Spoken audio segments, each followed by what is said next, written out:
Can't hear you, Deb.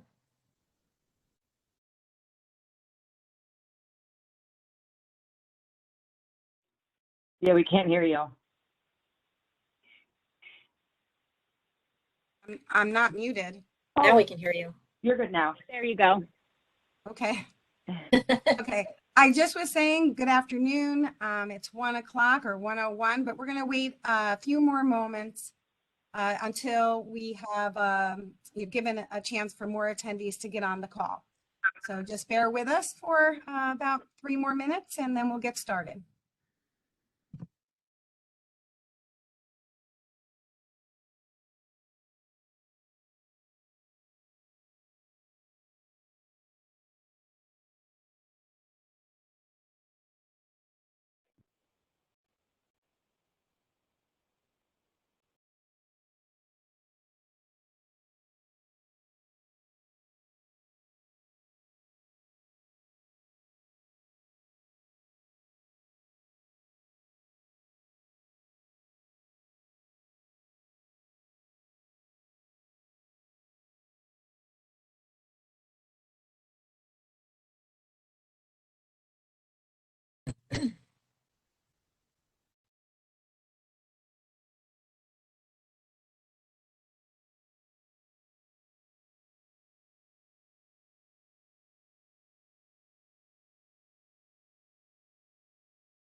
So good afternoon. Can everyone hear me? We can hear You you, guys Deb. hear me? Yes. Yeah, okay. I know there's a little delay. As soon as you start taking off your mute, there's a delay. So keep that in mind to all of my colleagues that are panelists today. Good afternoon. My name is Deborah Davis. I am the new Associate Commissioner for the Division of Fiscal Administration, and we are beginning a provider call to give an update on the OASAS SAPT supplemental grants.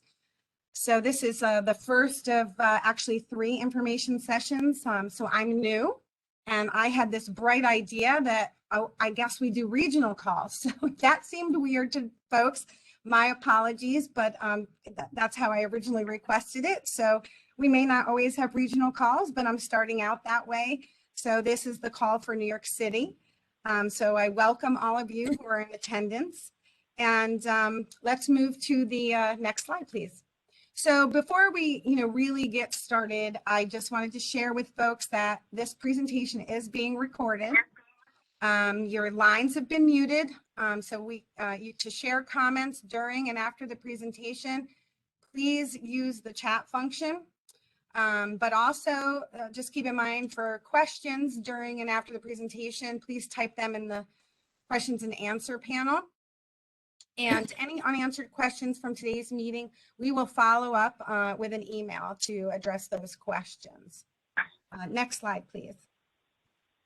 So the agenda will be for this info session, we're going to do some introductions. I'll talk a little bit more about myself. I'll introduce the other presenters, and I will also ask the other panelists who are with us today to just briefly introduce who you are and what division you're with. Then we'll actually talk about the supplemental grants and do a status update.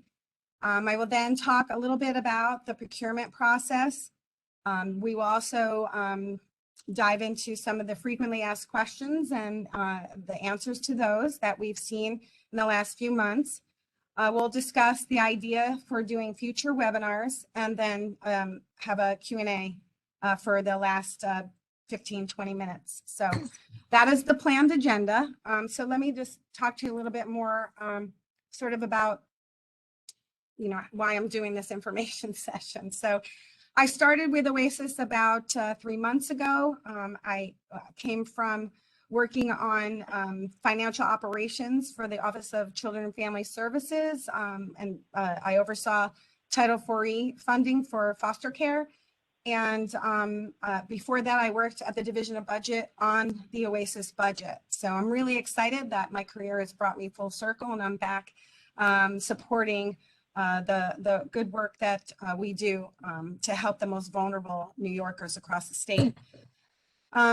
In taking a look in my first month or so and starting to really dive into, looking at our process here for awarding, reviewing budgets, working on getting contracts completed and getting payments out the door for the supplemental grants, I see that it, obviously it hasn't gone smoothly, and that there have definitely been bottlenecks along the way. There is, it is a complex process within the state, and to add to that, there were moments in time where we thought we could go in a direction, and then the feds would give more clarification on what would be considered an allowable expense or how they expect for us to ensure that spending is for allowable expenses. And then we had to kind of regroup and do something differently. And I think, also as I've taken a look at things, the sheer volume of, putting out, different types of opportunities to apply for funding, which requires a slew, and you'll see this in the next slide, a slew of different budgets to be approved, and all the other steps in the process. The volume itself is very difficult. There's a staffing shortage, and then, I think there's been a lack of communication. I think there was regular communication, and then maybe we got busy with releasing things. And I think this is a good time, especially, on new eyes, and to come back together again, and just ultimately some of those things really resulted in delays, right? Delays. And so, the staffing shortage, I think, is a big deal for both of us to deal with. COVID pandemic really set forward this unprecedented time. And so I'm looking for ways where we can team together to find, best ways to move forward with these shared challenges that we have. So part of that is really this increased communication. So I've talked a little bit about my introduction to myself and to this, present information session. I want to turn it over to have L'Oreal and Karen introduce themselves. So if you guys would do that, please. They are going to talk through some of this agenda with me. Sure. So I'll introduce myself first. My name is L'Oreal Aldi, and I'm a project manager for the SAPT Supplemental Grants. So you may or may not have, if you've ever sent an email to the COVID funds inbox, received an email back from either myself or my team. So that's Adam Kirkman or Suzanne Weinlein. So we are part of the team that are managing the SAPT Supplemental Grants. Hi, I'm Karen Stackrow. I'm the Director of Contracts and Procurement at OASAS. Myself and my staff are the ones that are putting together the contracts that are being sent out to you and following up with any issues that we have when they come back and ultimately executing them. Thank you both. And then for the other panelists who are, some of the wonderful subject matter experts that we have here at OASAS that were able to join this call, if you wouldn't mind just saying who you are and what division you're from, I'd appreciate that. I'll go first. Hi, everyone. I'm Dr. Maggie Taylor, and I'm the Assistant Director of the Housing Bureau here at OASAS. And so I'm responsible for any questions that come in over the Transitional Safety Units Initiative. And I have my assistant with me here, so I'm just going to keep myself on mute. We recruit them very young these days, don't we? That's The staffing shortage. It's crazy. She's got a baby on her lap. I usually have a cat on my lap, but I happen to not at this moment in time. I'm Kelly Ramsey. I'm the Chief Medical Officer here at OASAS. I'm Keith McCarthy, Associate Commissioner for Quality Assurance and Performance Improvement. My division includes the Bureau of Workforce Development and Talent Management, which is the focus of a lot of initiatives. So thank you, my colleagues. And so let's go to the next slide, please. Okay, fiscal administration. What are you going to get a slide on? A bunch of numbers, but let me share with you. I think this is the first round of sort of initiatives, opportunities for funding that were released. And in taking a look at that first round, looking at all the budgets that were submitted by providers, there were 631 budgets that got awarded funding, and they represent almost $41 million. So when I first started looking at, this whole grant management system and where we were at the time, it was around February 20th. And at that time, we had about 55 contracts executed representing 90 budgets. And we had released, those 25% advances, about $1.5 million. In 4 weeks, these numbers represent, where we were as of like Monday of this, this week by close of business Friday. So we have now executed 187 contracts. We have approved and executed 309 budgets.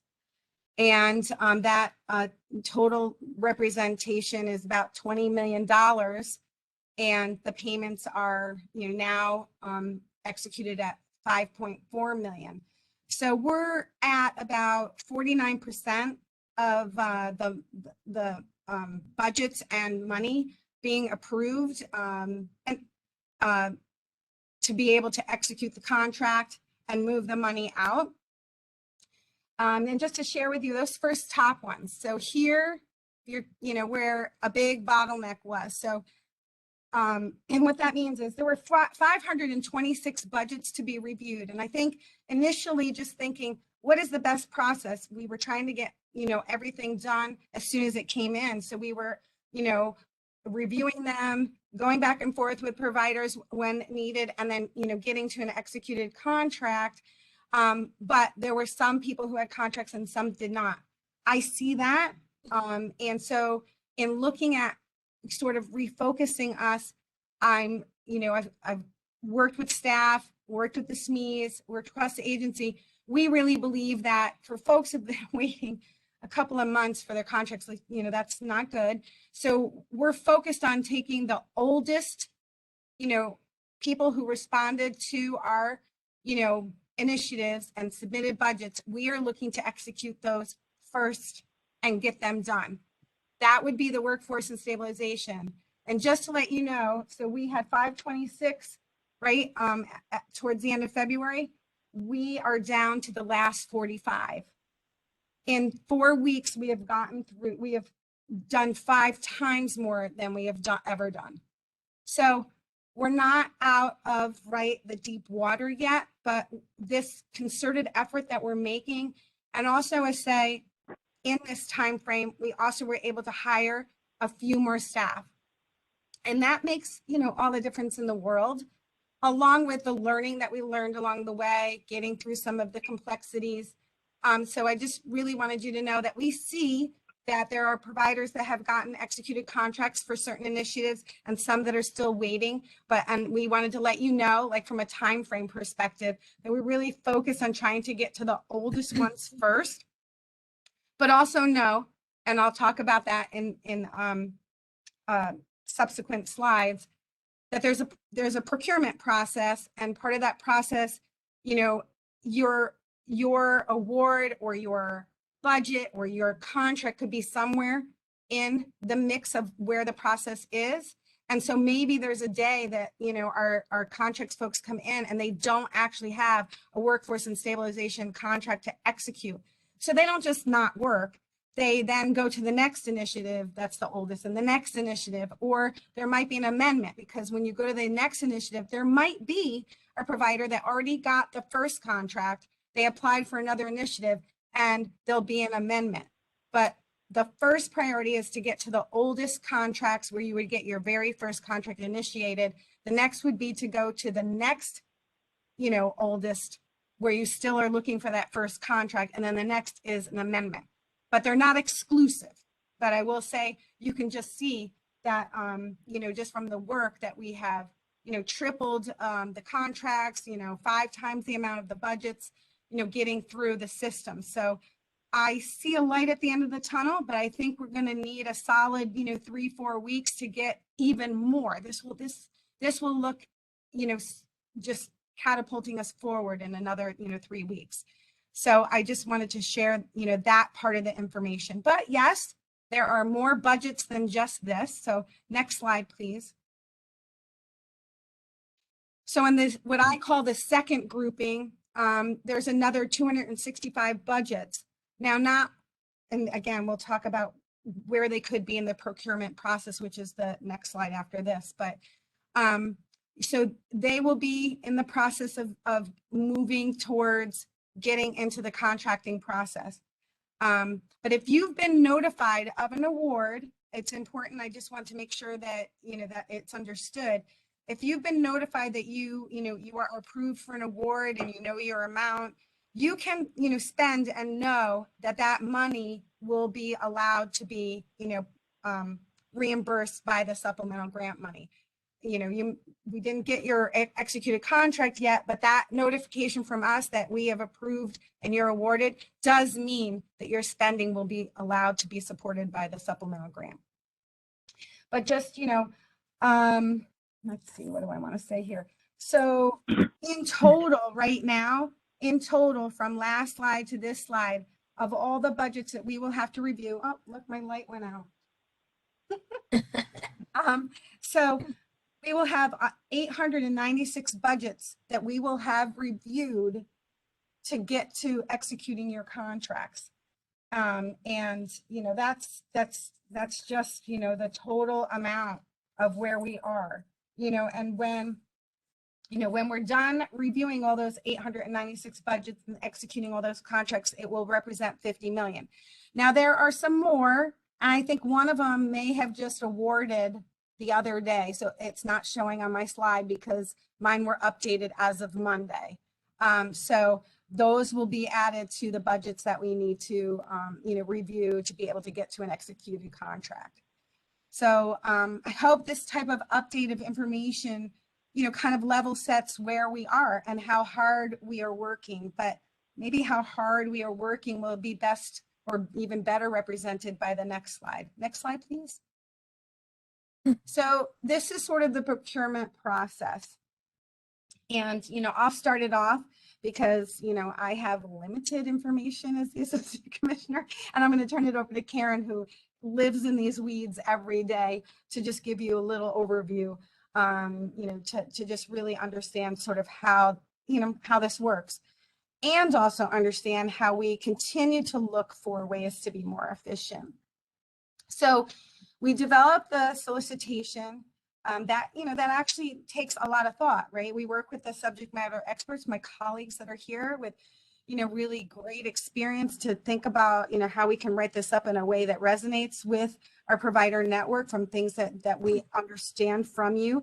And then we release that document. And then we, you know, wait the designated time. And that's how most, I mean, there's exceptions to the rule, but that's how, you know, 95% of these have gone. And then we review the responses, which includes reviewing the budgets. And an important thing to say here is one thing that can really hold up this process is if we don't have all the providers for that initiative, all of their paperwork in, and have reviewed all of their budgets and have approved all of the budgets, you know, like, so we can't like award, you know, make the awards until we've actually reviewed everyone and know where they all stand. So it might take a little bit longer than, you know, I think we have a goal date of when we would announce who the awardees are. But I think, you know, there are occasions where we slip from that, maybe a week, because we're reviewing budgets and there might have been, you know, just a little back and forth and we need more information. Where this also became problematic is more with the workforce and stabilization, because we learned more from the feds regarding, you know, renovations, minor renovations. And so our apologies there, we're working through it. And, you know, this is something we have to team up with on this, because, you know, it interrupts all of us in being, you know, as efficient as possible. One thing though, we now collectively are, you know, the same staff are dealing with these questions and budgets. And I think that is helpful that, you know, we'll be more consistent with what we're presenting and asking. Next is the award notices being sent. And again, I just wanted to make the statement again that if you get an award notice, that does mean you're approved to spend. And now I'm going to turn it over to Karen to like bring us home in this process. So, you know, once the awards are made, the approved budgets and the scope of work are provided to contracts. We then take those documents and we create the contract document. We create we get the official budget for the contract from our budget office. We put everything together. We package it all up, and then we send it to you guys for review and signature. Now we're sending them right now by email, and within the email, we're including instructions as to what specific things that we need you to do. You're not only reviewing the terms and conditions that are in everything, but there's certain documents that need to be reviewed. The face page needs to be reviewed to make sure all the information that we've gathered from our different sources are correct. The signature page needs to be signed. There is an attachment A1 that has 3 pages. Page 11, page 13, and page 14 have specific information that need to be filled out and signed. That sometimes is missed, so I'm reiterating that. Vendor responsibility questionnaires. We need that questionnaires to be completed. We're asking people to do them online whenever possible. It's just easier for us to get the information. And it's actually easier for you guys because they have to be updated every 6 months. And it's easier to go into the OSC system and do it there. If nothing's changed, you just recertify it, as opposed to filling out a paper document. So we encourage everybody to do it online, and there is information in the instructions about that. And then there's the Grants Gateway. So in order to receive funding, you guys need to be in the Grants Gateway as either pre-qualified or as available. So we need you guys to make sure that you're going in and updating that. Once a year, people will come out of the vaults, they're called, will come out of pre-qualification status, and new updated forms need to be put back in so that you can get pre-qualified. So we just ask you to be, monitoring that Grants Gateway document vault to make sure that there's no changes and actions that are needed on your part. And then once we send that out to you, we wait for you to send it back. The sooner you get it back to us, the sooner that we can start our review. We'll look through and make sure that everything is completed that needs to be completed. And then we have to do a vendor responsibility check. If there's anything missing, we'll let you know. We are in the process of trying to review some of these processes to see if we can find some streamlined efficiencies. And not to bore everybody with the details of the VR process, but there are a few things that we'd like to mention that you can do to ensure that this process is done as quickly as possible. Again, keeping your information up to date in the pre-qualified and available in the Grants Gateway, that's part of our VR review. Checking to ensure that your charity's registration is current, if it's applicable that you have to be registered with the Charities Bureau. Ensuring that you're registered with the Department of State. And then again, as I already said, making sure that your vendor responsibility questionnaire is up to date so that we can go in and review that. And then once everything is okay, then it can be signed and executed. We'll send a copy to you. We also then give all the information to our payments office. And at that time, most of these initiatives, we're doing a 25 advance. So once the initiative, that portion gets executed in the contract, 25% of that initiative budget will get advanced. And then you'll need to submit claims for reimbursement to show that you've spent the advance, and then to claim anything above the advance going forward. Can't hear you, Deb.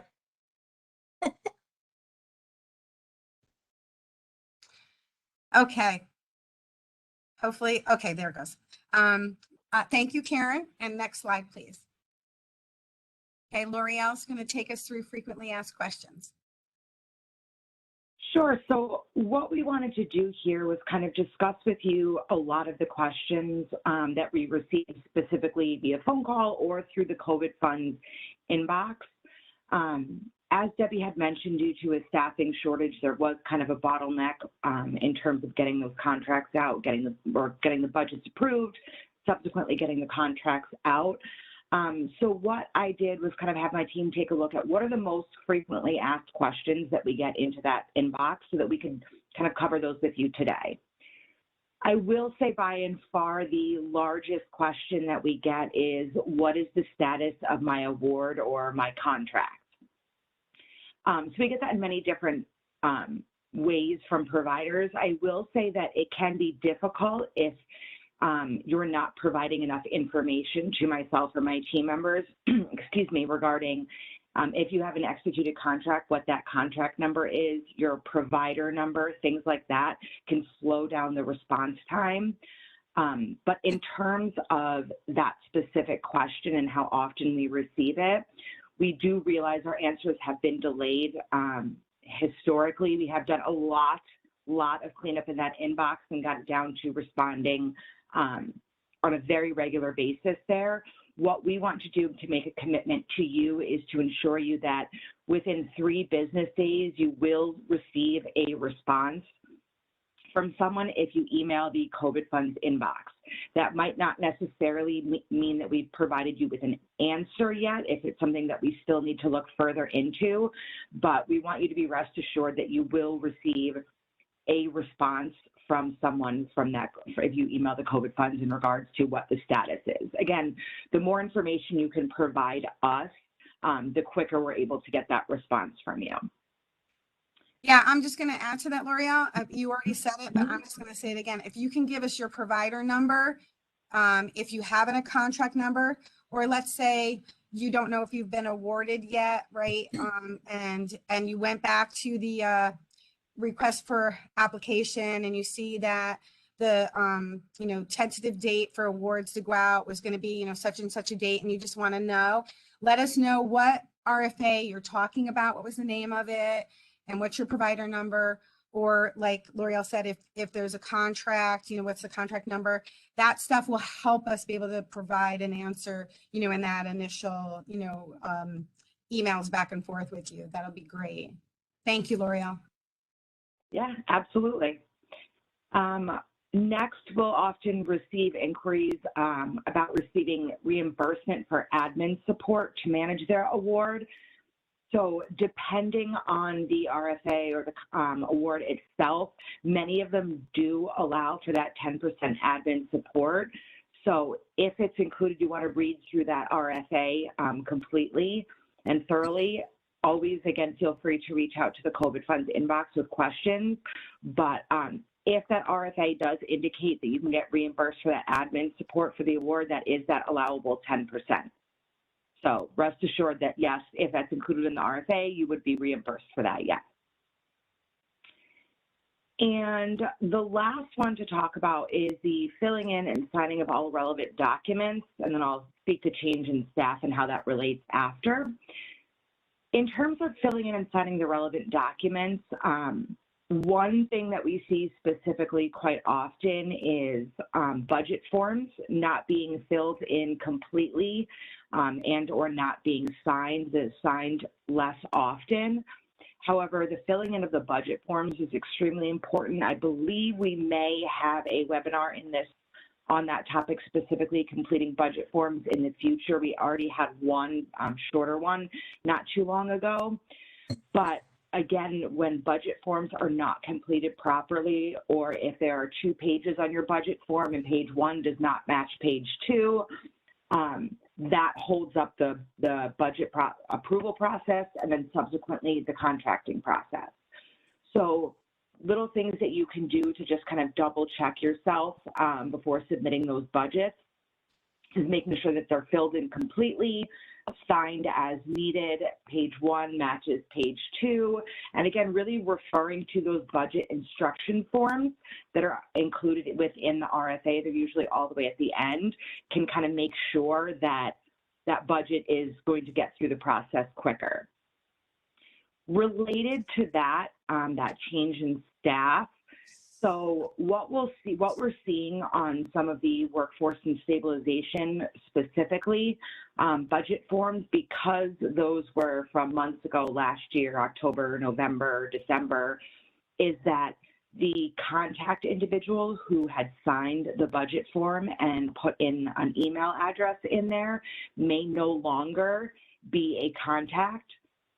So we will at times get emails kicked back to us if we're reaching out to that provider via email, and that's no longer a valid email address. So our ask of you is that you please, if you have a changeover and someone that would be an integral contact for us, that you just let us know, so that way we can update things on our end and ensure that we're communicating with the most recent and up-to-date person. Thank you, L'Oreal. You know, and I just want to add something there. You know, these are one of those things that we didn't anticipate, right? I mean, I say it like I was here, but I can totally see as I've been reviewing things and coming on a new set of eyes. And this is not a strange thing to happen. I've seen it happen across many different state agencies in the human services field. You know, we are struggling with staffing, right? And so there could be a change, whether it was a week later or a month later. And so, you know, how do we team up together so that we're helping each other? And, you know, right now, I think the best thing that we can do is say, hey, we're going to communicate with you more often, just off the bat. Secondly, we're going to, you know, communicate to you within 3 business days of of something being submitted to the COVID mailbox. You know, but the third thing is, if by chance you do know that you applied for an RFA and you have no idea where it is because that staff person has left, and you're looking over all the things that staff person had touched, you know, because you're trying to get a lay of the land either before they leave or they have left, you know, then, you know, if you can send us, you know, something to say, hey, I'm provider number, blah, blah, blah, and this person, you know, had been attached to a number of our supplemental grant requests, you know, I just want to put it out there that instead of that person, please contact this person. You know, that would be helpful. I know that sometimes that's not possible, but we just wanted to share that with you. Otherwise, we're going to still try to find you. Don't you worry. Thank you again, L'Oreal. And okay, so I will, next slide. So just briefly, we thought of a couple future webinars. Maybe we'll review 2 weeks from now. We'll have a webinar on how to complete a budget, and and we'll have one on how to fill out an expense report, or if you refer to it as a voucher, or you refer to it as a claim. We'll talk to you about how to fill it out and how that payment process works for you, and then any other suggestions you want to throw in the Q&A. That would be great. So I do see some questions have come up. And, we've got about 10 minutes, so I'm going to go in there and start answering some of your questions. So I do see that folks are saying that they had, I think it was for telehealth, but now I don't seem to be seeing the question. Oh, there it is, telehealth. Okay. That, that you were told to wait for an executed contract before purchasing anything for the telehealth funding. So I'm not quite sure, about that communication, but I will share with you that if you've received an award notice, and maybe there was confusion amongst us, so apologies there. But if you've received award notification that you are approved for this amount of money, you can go spend that money, and your executed contract, will be, coming, and then your claim form will come with that. So I mean, and also this is recorded and it's going to be posted. So you can always go back to that and say, OASAS said so, but yes, you can.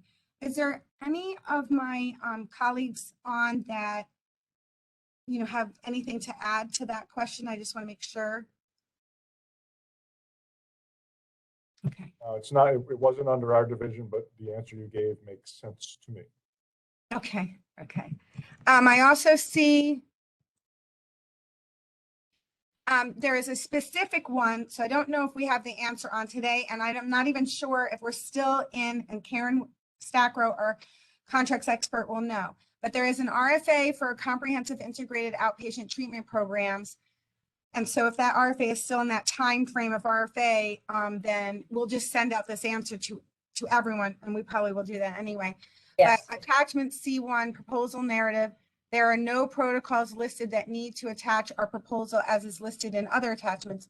Please confirm that we do not need to include any protocols in our application if we are applying for the integration of existing co-located Part 822 OTP and Part 822 outpatient programs. So I would say we're not going to give you the answer here. We're going to give it to you to all of the, right, Karen, is that right? Yes. Yeah. So we will communicate that answer, but it'll be sent out to everyone, that was part of that RFA communication. Good question, and thank you for answering it if it wasn't clear. Okay, let's see.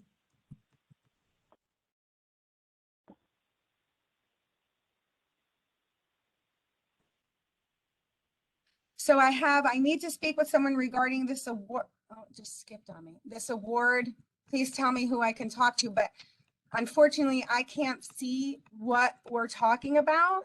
So what I would suggest to the person who submitted that, we sent out in the announcement for the meetings, if you want personal information on your own award or on an award, send us into the COVID mailbox. Or, if you know your provider number and the name of the award, we can, let you know. I tried to share in those first 2 slides sort of where the different, and I can go back to that, or maybe I can't. Can we go back to the slides?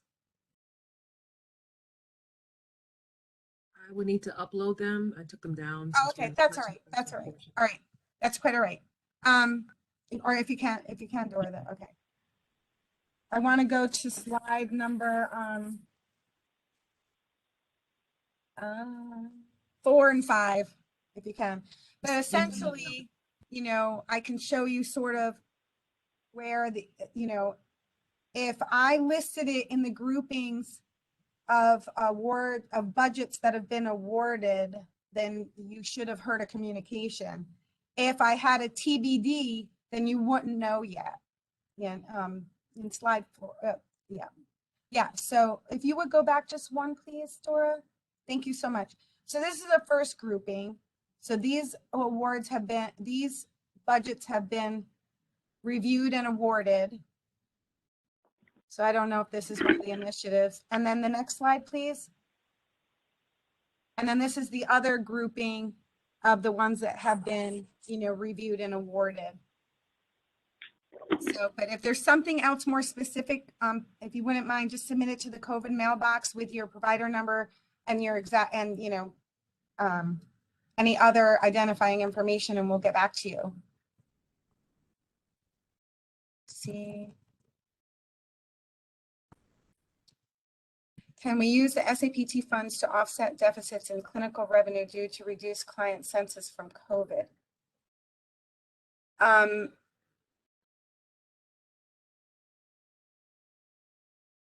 I think you're talking, I'm not sure what you're speaking about. If you're talking about use of your funding, you have to use it for the allowable expenses that you had submitted your, to the application and were approved for.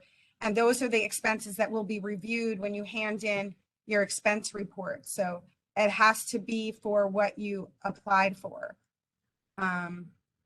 So this is going to be paid on a reimbursement basis.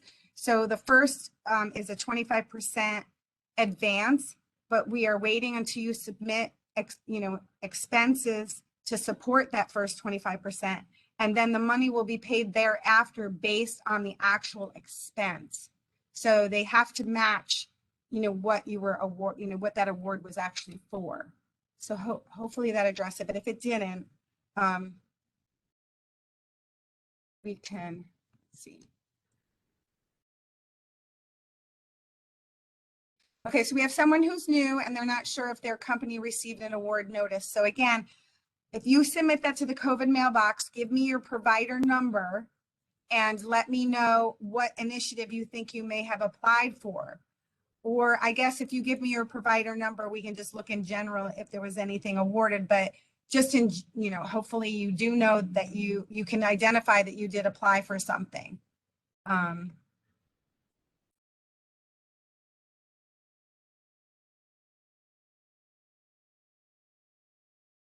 The COVID mailbox was in the notice for the invite, but does someone know it offhand, the actual COVID mailbox address, email address that they could say? What specifically about COVID-19? No, they want to know what the COVID mailbox email address is. So L'Oreal or Karen or someone can. Oh, I will put that in there right now. Well, can you also say it out loud? Yep. So absolutely. So I did put that in the Q&A there, but it's COVID funds at oasas.ny.gov.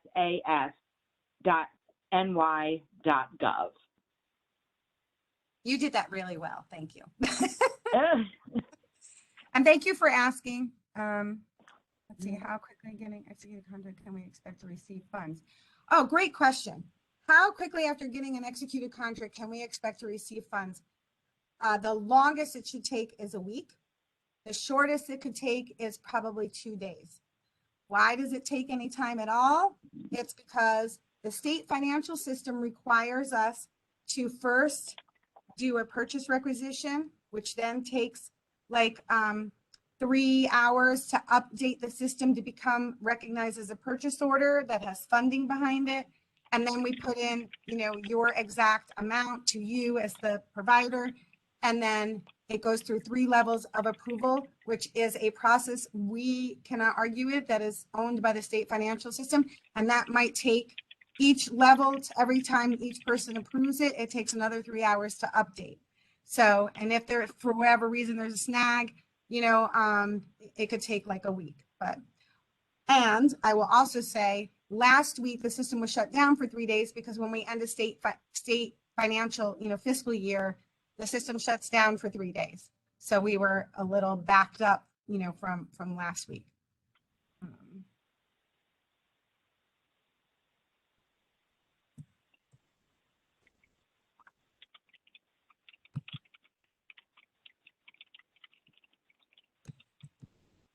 Sorry, it jumps around. Okay. What is the contract period as far as known time? What is the contract period as far as is known at this time? Karen, you want to take that? Yes. So for the majority of the initiatives, you've got the contract period goes back to the beginning of the federal funding allowance. So I believe it's the 14th or 15th of March of 2021, and it goes through the 15th of March 2023. Yeah. But the individual budgets, if there's a difference in the actual initiative dates, it will be on the budget that's in the contract. So there's a date on each initiative budget. If there's a difference, it'll be on there, but the majority of them run the middle of March of 2021 through the middle of March 2023. Okay, and so I will say we're at 1:46 and we're doing 2 more regional calls. So we're going to have to end it here. But I thank you very, very much for your time. And for any of the questions that we didn't get to answer, we were going to send them out to everyone on the call. Excuse me. So, and we will post this on our website. So we'll send you that link along with the answers to the questions that we didn't get to on this call. And I thank you very, very much. I look forward to having an opportunity to meet you face to face at some point. And I know for some I have, but there's more for me to meet. And I wish you a very nice weekend. Be safe and be well. Thank you.